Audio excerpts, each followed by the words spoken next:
우리 글로리아 성가대의 귀한 찬양 감사합니다. 오늘 설교에 딱 맞춰서 우리와 함께 하시는 주 임마누엘 하나님을 높이 송축해 주셨습니다. 귀한 찬양에 감사하며 그 찬양의 가사 그대로 임마누엘 하나님, 우리에게 임재하셔서 함께 하시는 하나님 안에서 참 평강과 승리를 누리는 우리 모두 예배자들 되기를 주의 이름으로 축복합니다. 우리 옆에 분을 축복하기 원합니다. 당신이 예수님의 교회입니다. 당신이 예수님의 교회입니다. 아멘. 프랑스 작가 아델베르프 폰 샤미소가 쓴 작은 소설이 있습니다. 그림자를 판 사나이. 한국은 그렇게 번역이 돼서 나왔죠. 거기에 보면 슐레밀이라고 하는 가난한 사람이 자기의 이 가난을 너무 원망하고 불평하고 한탄하다가 어느 잔치석상에서 요상한 사람을 만났는데 그가 말하기를 이 마법의 자루를 줄 테니 당신의 그림자를 팔라는 거예요. 마법의 자루가 뭐 하는 거냐 했더니 있는 만큼 금화가 나오는 마법의 자루라. 이 슐레밀이 순간 머리를 휙 돌립니다. 내 그림자 뭐 평소에 그림자 가지고 뭐 칭찬을 들은 적 없고 그림자가 참 이쁘네요 이런 얘기 들어본 적 없잖아요. 또 그림자 때문에 뭐 타박받은 것도 없고 그림자 뭐 있어도 그만 없어도 그만 별로 중요하지 않고 내가 여태까지 살아오면서 그림자 때문에 뭐 곤고한 일에 있거나 그림자 때문에 무슨 득을 보거나 뭐 그림자 별로 생각해보지도 않고 그 말조차도 해보지도 않았으니 뭐 그렇다고 그래 팔아치우자. 대신 평상시에 그렇게 갖고 싶었던 부자가 된다니 아이 좋다라고 거래를 성사시켰습니다. 요상하게 생긴 사람이 이 슐레밀의 그림자를 돌돌돌돌 말아서 갖고 가버리는 거예요. 그리고는 손에 덩그러니 마법의 자루, 원하는 만큼 쏟으면 금화가 수두룩 떨어지는 자루를 갖게 되었습니다. 행복했습니다. 왜? 별 필요도 없는 거 여태까지 살아보면서 그림자 한번 생각해보고 왜 말해보지도 않았고 내 그림자 한번 뚜렷하게 쳐다본 적이 없었던 그 그림자 없어도 그만이고 근데 이젠 부자가 됐잖아요. 행복했어요. 그런데 웬걸? 그 다음부터 이상한 일이 벌어졌어요. 평생 한 번도 그런 얘기를 들어보지 않았는데 사람들이 당신 슐레밀이 이상하네? 그림자 어디 갔어? 그림자가 없어? 당신 사람 맞아? 하면서 슐레밀에 관해서 이야기하기 시작하고 나가면 사람들이 다 자기를 흉보고 이상하다고 생각하고 어떤 사람은 사람이 아닌 것 같다, 마귀다, 사탄이다 이런 얘기까지 들리기 시작하는 거예요.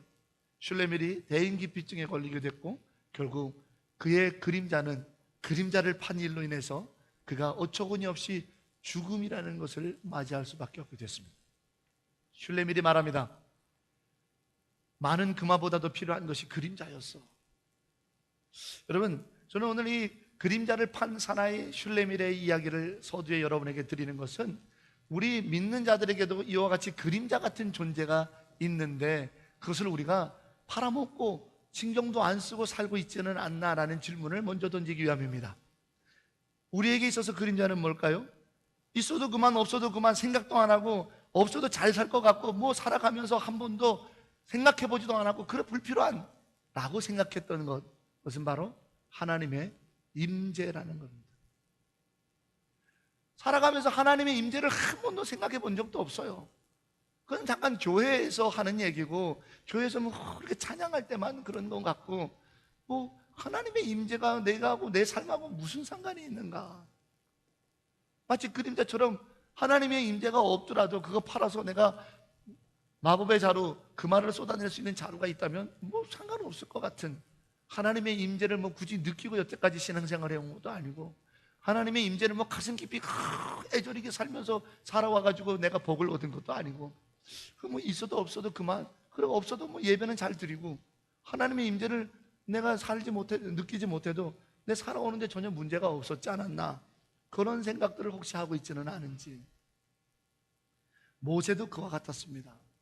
모세에게도 하나님의 임재라고 하는 내가 영적인 존재라고 하는 이 땅을 살아도 너무 잘 살아서 육신적으로는 기가 막히게 사는 바람에 영적인 삶을 살아야 된다 내 영이 있다라고 하는 하나님의 임재의 깨달음 인지를 하지 못하고 살아왔던 모세였죠. 그래서 하나님께서는 불타지 않는 떨기나무에 불꽃으로 임하신 겁니다. 왜? 육신적 삶의 조건으로 보면 그건 다 없어져야 됩니다.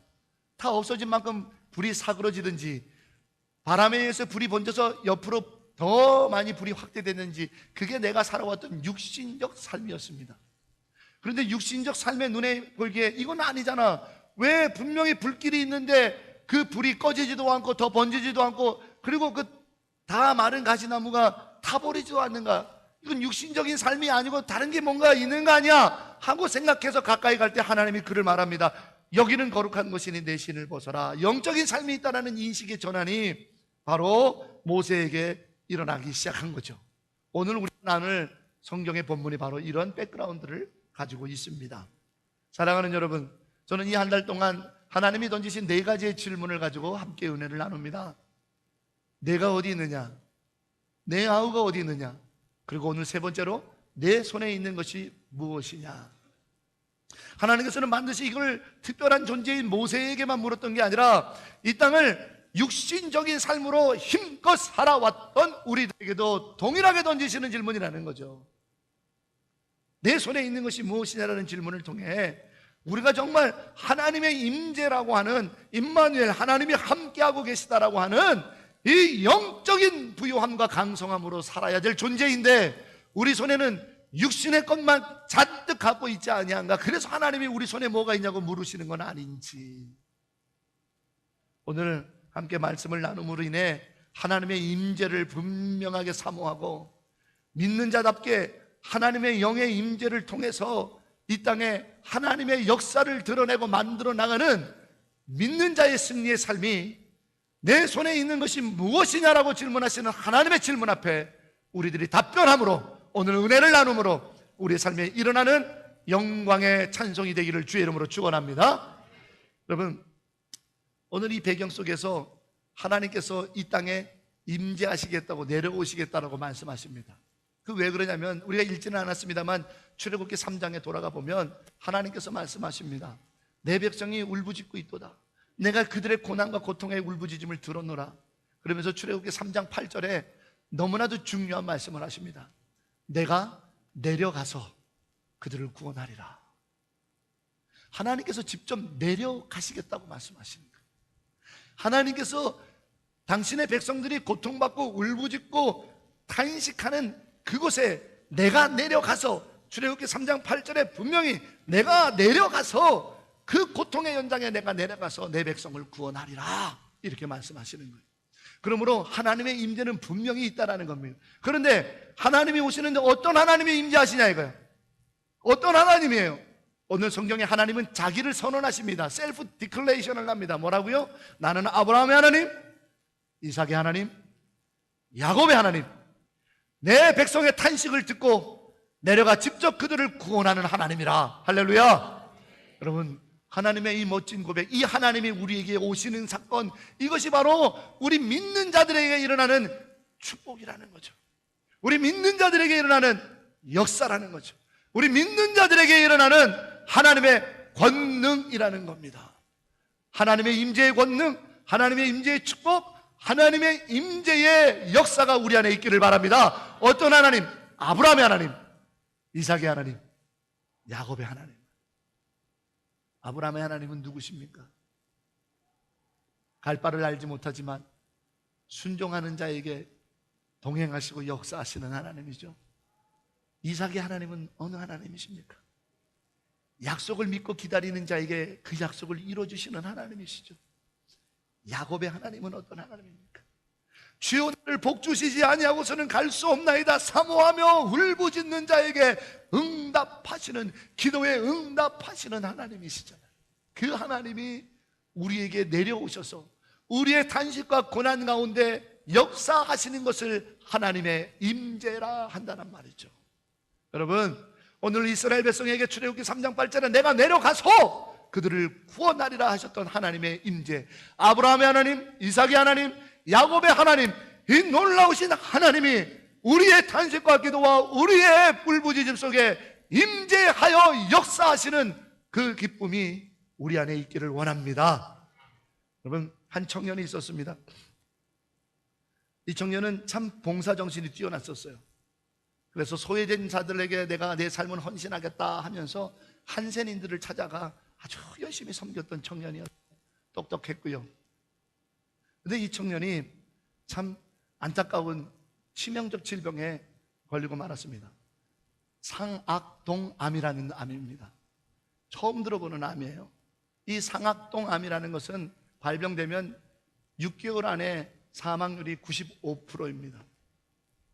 나머지 5%도 산다라는 것이 언제까지 살게 될지 아무도 장담할 수 없고, 발병하면 6개월 안에 95%가 사망하는 것이 상악동암입니다.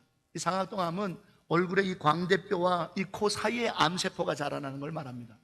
그래서 이 상악동암이 발병됐을 경우에 좀 수술을 하면서 항암 치료를 해보겠다 하는 사람은 일단은 광대뼈를 드러내고 이 이를 다 제거하고 잇몸, 특별히 이 윗잇몸을 다 이 뼈를 드러내야만 더 이상 그 암이 전이되지 않을 가능성이 있어서 그런 수술을 합니다. 얼굴이 완전히 함몰되죠. 함몰될 뿐만 아니라 이와 잇몸을 드러냈기 때문에 말을 할 수 없습니다. 이 이상윤이라고 하는 청년에게도 2006년도에 상악동암이 발병하게 됩니다. 근데 이 이상윤이라는 청년은 내게 왜 이런 일이 벌어져야 됩니까?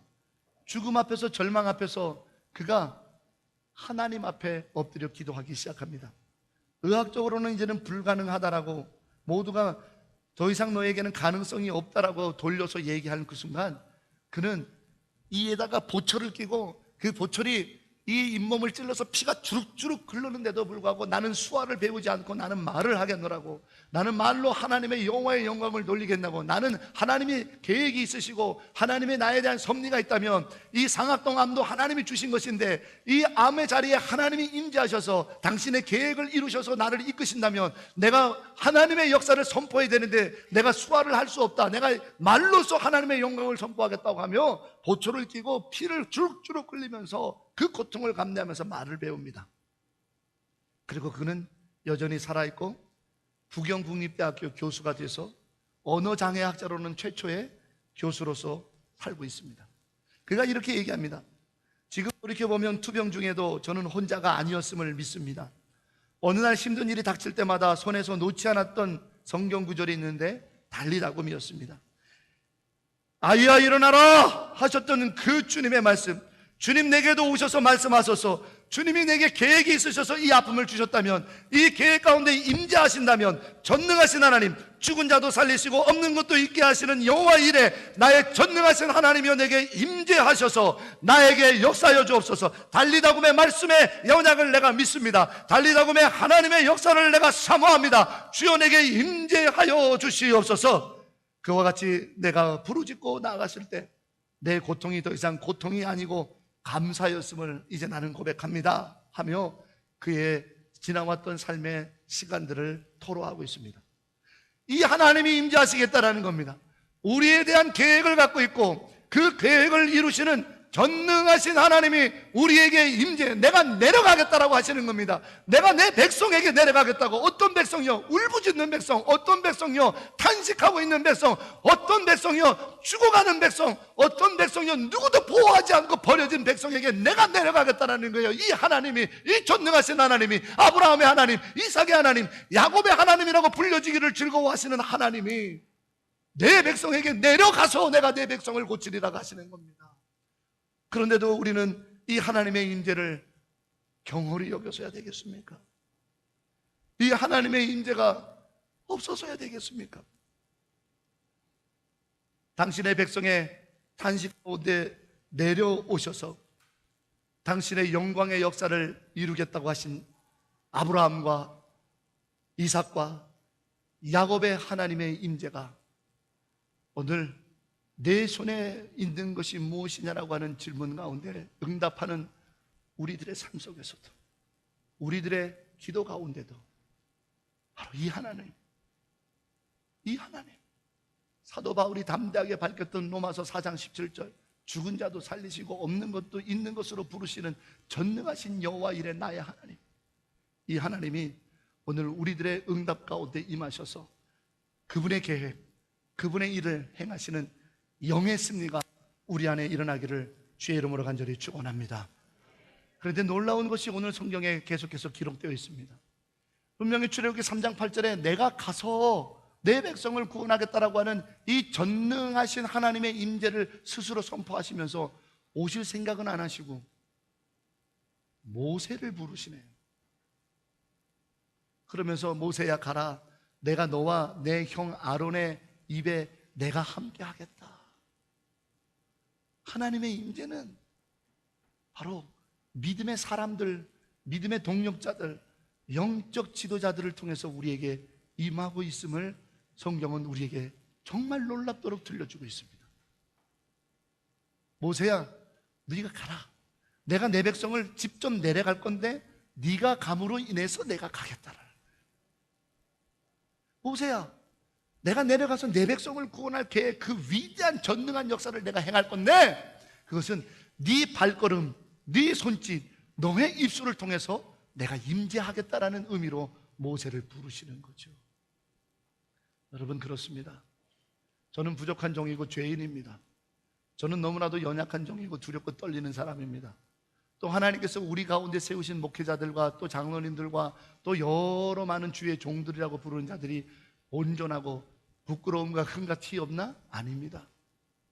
그런데 목사인 저를 통해 영적 지도자들과 함께 예배하고 기도하는 자들을 통해서 여러분에게 하나님께서 임재하신다라고 여러분 믿고 있습니까? 오늘 하나님께서는 모세야, 네가 가는 것이 내가 가는 것이다.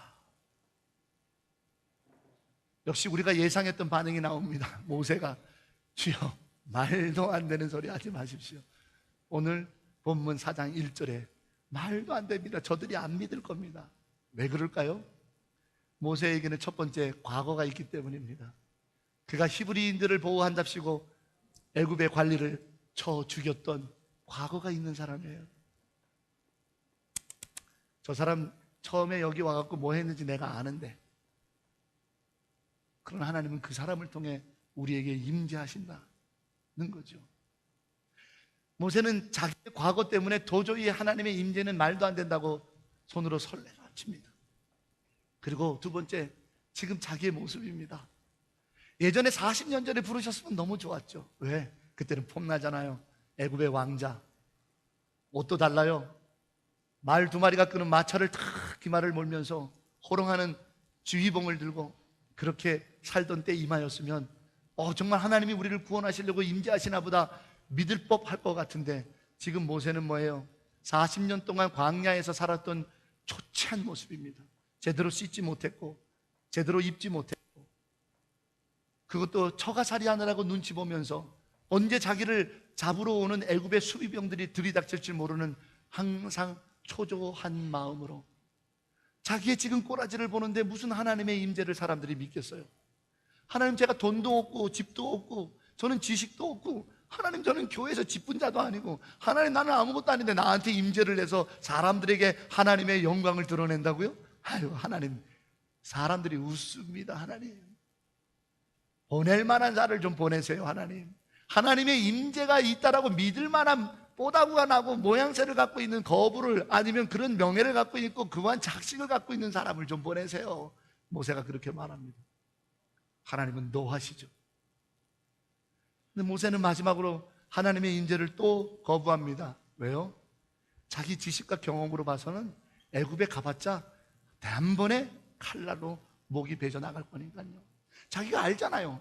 애굽의 바로를 지금 알잖아요. 애굽의 궁정에서 어떠한 일이 있는지 알잖아요. 애굽에서 지금 히브리인들이 어떤 신분인지 알잖아요. 히브리 사람들조차도 자기를 어떻게 대하는지 알잖아요. 나의 경험과 지식이 이제는 하나님이 임재한다고요? 천만에요. 하나님 다 끝난 일이에요. 하나님 말도 안 되는 일이에요. 이 일이 하나님의 임재를 통해서 역사가 된다고요? 천만에. 하나님, 내가 그런 거 본 적이 없어요. 하나님, 내가 그런 얘기를 들어본 적이 없어요. 지금 모세가 이와 같이 자기의 과거와 자기의 지금 삶의 실존의 문제와 그리고 자기의 지식과 경험을 들쳐 좀 보낼 사람을 보내세요. 내가 간들 하나님의 임재를 절대로요. 그렇게 답변하는 모세에게 하나님 뭐라고 말씀하시냐면, 내 손에 있는 것이 무엇이냐예요. 그렇게 하나님의 임재를 거절하고 있는 모세에게 하나님이 하신 질문이 내 손에 있는 것이 무엇이냐예요. 모세가 어이없어서 자기 손을 들여다보면서, 지팡이요, 오늘 본문 17절에 하나님 말씀하시죠. 바로 그 지팡이를 손에 쥐고 가서 그 지팡이를 통해 이적을 행하라. 내 손에 있었던, 모세의 손에 있었던 지팡이, 부끄러움이죠. 왜요? 그 손에 뭐가 있었어요? 애굽의 왕자의 지휘봉이 있었잖아요. 근데 지금 뭐예요? 나무 막대기예요. 이 나무 막대기는요, 양들도 제대로 말을 안 듣습니다. 애굽의 왕자의 지휘봉을 가지고 있을 때는 사람을 얼마나 많이 호령했는데요. 근데 이 지금 나무 막대기는요, 양들조차도 때리기 전에는 말을 안 들어요. 아무것도 없는 거예요. 이걸로요? 그런데 오늘 성경은 기가 막힌 구조를 씁니다. 내 손에 뭐가 있느냐 할 때 이 손에 지팡이요, 영어 성경은 a staff, 그냥 나무 막대기 지팡이라고 말합니다. 그 중에 하나. 근데 오늘부터 17절부터 하나님께서 말씀하실 때 지팡이 앞에는 제라고 하는 히브리어가 계속 따라 붙습니다. 내가 내게 명한 지팡이. 그렇습니다, 여러분. 하나님께서는 지팡이에 임재하시는데 우리 손에 아무리 처절하고 부끄럽고 보잘것없고 아무 사람한테도 자랑할 거 없다 하더라도 내 손에 하나님이 지시한 지팡이, 내가 너에게 지시한 그 지팡이를 손에 쥐면 내가 임재해서 너를 돕고 너에게 역사하리라. 이적을 행할지라. 너무 놀라운 말씀을 하시는 거죠. 내 과거도 상관없어요. 나의 지금의 현실의 문제, 내 모습 초람도 상관없어요. 내 생각과 지식을 뛰어넘어요. 경험을 뛰어넘어요. 하나님은 하나님이 지시한 지팡이를 들었을 때 이제 더 이상 모세 손에 있었던 지팡이는 그냥 라고 하는 단 하나의 불특정 다수를 말하는 불특정 막대기를 표현하는 정관사가 붙지 않습니다. 부정관사가 붙지 않습니다. 이제 지시대명사라고 하는 바로 이것, 이 지팡이, 하나님께서 명하신 지팡이로 이제부터 모세의 손에 들렸던 지팡이는 다 기록되기 시작합니다. 그렇습니다. 우리는 과거가 있습니다. 우리는 부끄러운 모습입니다. 우리는 아무것도 아닙니다. 우리의 생각과 지식과 경험도 너무 미천하고 혹시 그걸로 인해서 또 너무 교만해서 하나님의 임재요, 하나님의 역사요, 하나님의 기적이요, 하나님이 일하신다고요, 그것을 내가 믿을 수 없는 영적인 삶이 아니라 육신의 삶으로 철저하게 이 땅을 산다 할지라도 이제 하나님이 명하신 대로 하나님이 명하신 것을 손에 쥐면서 내 손에 있는 게 뭐냐? 그것을 가지고 하라고 하는 하나님이 명하신 것을 손에 쥐고 하나님의 임재를 믿는다면 아브라함의 하나님, 이삭의 하나님, 야곱의 하나님, 전능하신 하나님, 죽은 자도 살리시고 없는 것도 있는 것으로 부르시는 나의 하나님이 역사하시며 임재하신다라는 사실입니다. 이것을 굳게 믿는 이 아침이 되기를 주의 이름으로 축원합니다. 그것이 하나님의 임재의 사건입니다. 모세가 드디어 가죠. 백성들을 데리고 나옵니다. 홍해 앞에 딱 가로막힙니다. 백성들이 원망합니다. 모세를 죽일까 합니다. 뒤는 바로의 군대가 쫓아옵니다. 여러분 출애굽기 14장 16절 말씀을 함께 보겠습니다.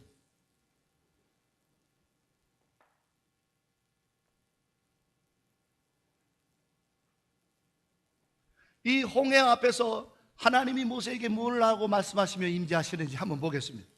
출애굽기 14장 16절 같이 읽겠습니다.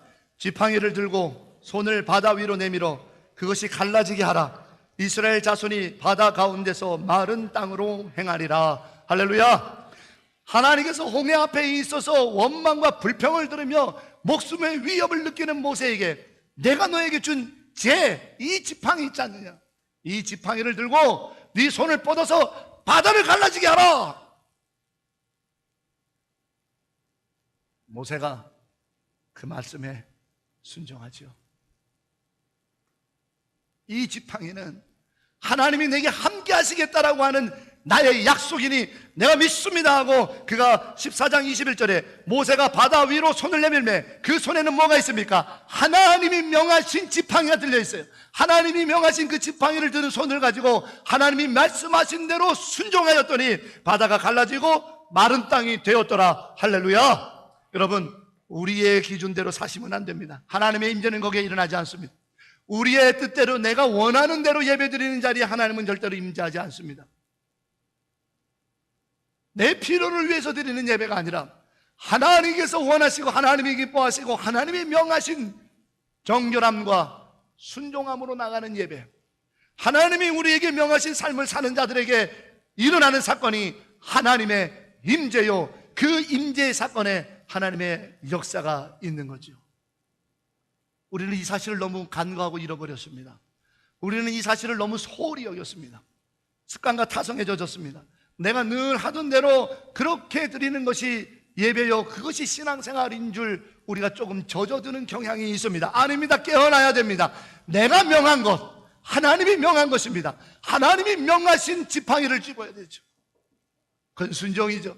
하나님이 이 성경 66권 1189장 36,165절에 뭐라고 말씀하셨는지, 무엇을 사랑하라고 했는지, 어떻게 사랑하라 하셨는지, 어떻게 용서하라 했는지, 어떻게 화목하라고 했는지, 어떻게 섬기라고 그랬는지, 어떻게 기도하라고 했는지, 어떻게 예배하라고 했는지, 하나님이 가르쳐주신 우리 주 예수 그리스도의 십자가를 통해서 하나님이 들려주신 그 복음의 삶 위에 하나님의 영광의 임재는 기적과 역사로 나타날 줄로 믿습니다. 그것을 오늘 우리에게 들려주고 있죠. 모세는 죄송합니다, 세상 말로 쥐뿔도 없는 인간입니다. 왜요? 그동안 벌어놓던 거 모두 처갓집에 있고 그건 다 처가 재산 아닙니까? 그런 지팡이 하나에 지금 입고 있는 옷이 전부입니다. 애굽에서 다른 사람들은 다 그래도 하나님의 은혜로 뭘 챙겨갖고 나왔지만 모세는 아무것도 없습니다. 세상 말로 정말 쥐뿔도 없는 인간입니다. 그러나 과거가 있고 죄악이 있고 부끄러움이 있고 지금 너무 초라하고 그의 지식과 경험이 자꾸 자기의 삶과 신앙을 제한하려고 하는 교만이 꿈틀대는 인간이었지만 그래도 마지막까지 하나님 말씀 순종, 마지막까지 하나님 말씀 순종, 어떤 순간에도 하나님 말씀 순종으로 하나님이 지시하신 지팡이를 들고 손을 내밀었을 때 하나님의 임재는 이 땅에서, 하나님의 임재는 이 땅에서 육신으로 사는 사람들은 감당할 수 없었던 일들이 일어났다는 거죠. 왜? 영의 사건이니까, 왜? 생명의 사건이니까. 사랑하는 여러분, 이 육신적인 삶의 상황 속에서 우리가 사는 길은 영이 사는 일이요, 우리의 영의 생명의 충만함의 역사가 일어나니 이제 말씀의 순종, 온전히 하나님께 순종, 이 성경의 말씀에 하나님의 영광에 순종하셔서 우리의 삶에 하나님의 영의 역사, 하나님의 임재, 이 놀라운 사건이 일어나는 믿음의 사람들 되기를 주의 이름으로 간절히 축원합니다. 내 손에 무엇이 있느냐? 주여, 당신이 지시하신 것을 순종하는 믿음이 내게 있습니다. 그럴 때 하나님은 임재하십니다. 또한 이 모세의 지팡이는 무엇인가? 여러분, 이 바다를 건넜던 이스라엘 백성들이 모세와 함께 광야를 걷기 시작하죠. 그 광야를 걸을 때 저들이 다 죽게 생겼죠. 아말렉이라고 하는 가장 흉측한 도적대들이 공격해 오기 시작한 겁니다. 그들은 잔인한 자들입니다. 그들은 인정을 베풀지 않습니다. 그들은 미래가 없는 자들입니다. 지금 탈취하고 죽이고 기뻐하고 자기들이 쾌락을 느끼면 내일을 예비하지 않는 그러한 도적대들입니다. 그 아말렉이 공격을 해옵니다. 이스라엘은 숫자만 많았지 훈련받은 자 없고 그들에게는 병장기도 없고 이 광야는 난생 처음 와본 곳이라 어디 도망갈 데도 없습니다. 그때 모세가 뭐라고 말을 하는지 여러분 출애굽기 17장 9절 말씀을 함께 보도록 하겠습니다. 이 출애굽기 17장 9절에서 우리는 두 번째, 내 손에 무엇이 있느냐라고 물으실 때 대답해야 될 하나님이 지시한 지팡이를 우리는 확인하게 됩니다. 출애굽기 17장 9절 우리 다 같이 함께 읽어봅니다. 모세가 여호수아에게 이르되 우리를 위하여 사람들을 택하여 나가서 아말렉과 싸우라. 내일 내가 하나님의 지팡이를 손에 잡고 산 꼭대기에 서리라. 아멘. 모세가 고백합니다. 내게는 하나님의 지팡이가 있어. 하나님의 임재의 사건이 내게는 있어. 내가 두 손을 들고 하나님 내게 임재해달라고 기도하겠어. 내가 하나님 역사해달라고 기도하겠어. 하나님 살려달라고 기도하겠어. 왜? 내게는 하나님이 지시한 하나님의 임재의 지팡이가 있으니 하나님께서 나의 기도를 들으시리라. 하나님께서 나의 기도에 임재하여 역사하시리라고 하는 울부짖었던 믿음, 기도의 믿음이 그의 손에 들려져 있는 거죠. 그것이 우리가 아는 것처럼 모세와 이스라엘을 살렸습니다. 토마스 앤드류 도로시라고 하는 한 미국인 청년이 있죠. 목사의 아들로 태어났습니다. 참 음악적으로 뛰어난 달란트를 하나님이 주셨어요. 그가 자라면서 많은 대중음악에서 손짓이 있었습니다. 물론 거기에는 물질의 보상도 따랐겠죠. 그러나 이 토마스 앤드류 도로시는 아닙니다. 하나님이 내게 주신 재능, 내가 하나님을 찬양하는 일에 쓰겠습니다. 찬양 사역자로서 쓰임받습니다. 결혼도 하고 너무너무 행복하게 하나님 앞에 찬양 사역자로 쓰임받던 어느 날 산딸이 돼서 아내가 아이를 낳다가 그만 산고 끝에 목숨을 잃고 맙니다. 슬픔이 가시기도 전에 그렇게 태어난 아이가 이틀 만에 또한 하나님께 가게 됩니다. 이 토마스 앤드류 도로시는 하나님 어찌 됨입니까? 내가 하나님만 바라보고 여기 왔지 않습니까? 하나님, 내게 이 고통과 이 참담함을 주신 것이 웬일입니까? 하나님 내게서 떠나가셨습니까? 하나님 내게 임하신다고 하셨지 않습니까? 하나님 부르신 자리에 내가 있지 않습니까? 하나님 내게 왜 역사하지 않습니까? 하면서 울부짖으며 하나님 앞에 몇 날 며칠을 기도하며 나갑니다. 그 기도의 끝에 이 토마스 앤드류 도로시가 하나님께서 보여주시는 환상을 보는데 저 천국에서 그 본향에서 자기 아내와 자기 자식이 주님 품 안에서 너무나도 고요한 평안을 누리며 있는 거예요. 주의 음성이 들려옵니다. 너는 송축하고 찬양하며 이 땅에서 주의 길을 걸으라. 내 아내와 내 자식과 내 가족은 내가 나의 삶으로 받아들여 지금 평안 가운데 있도다. 눈물을 닦기 시작합니다. 퉁퉁 부은 두 눈으로. 그리고 그 영감의 가사를 적어내 가서 그리고 그가 찬양을 부르게 됩니다.